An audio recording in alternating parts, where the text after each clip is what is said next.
Hey, Rob Alden here, 10-Minute Photoshop and IMX Productions. I'm going to do a tutorial today how to remove the background of an image using masks instead of selection. This is a tutorial that a friend of mine has been wanting me to do for a while, so let's get right down to it.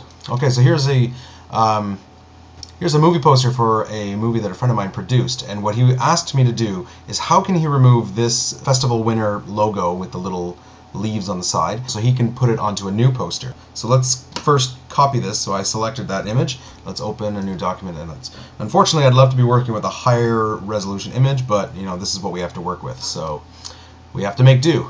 As a graphic designer, you often have to just work with what you got. You don't always get to choose the images you work with.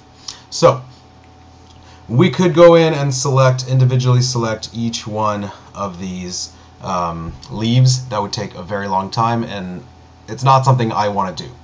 Another thing we could do is try to select the background. The problem here is we have someone's face in the background. The shades are kind of on and off, so that's not a really good option. Okay, so we're going to use a mask to remove it. Luckily, the background is fairly dark, except for a few spots, and the image we're trying to remove is fairly light, so we can do this using masks. Okay, so let's get started. Down here in the layer palette, make a new layer of our image.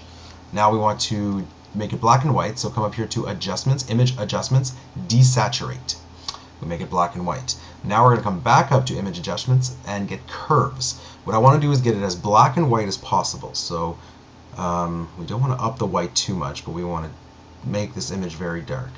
Now we're not going to get it perfect, but I want it as close as possible. Now if you go too much like this, you see what happens here. We get these really rough edges, so we don't want to do that.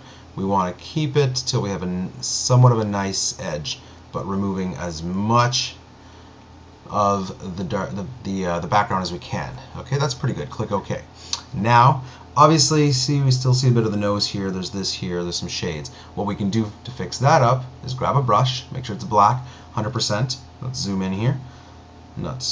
And then simply go in. Now I'm going to do this fast, but you could take a lot of time and do a really good job at this.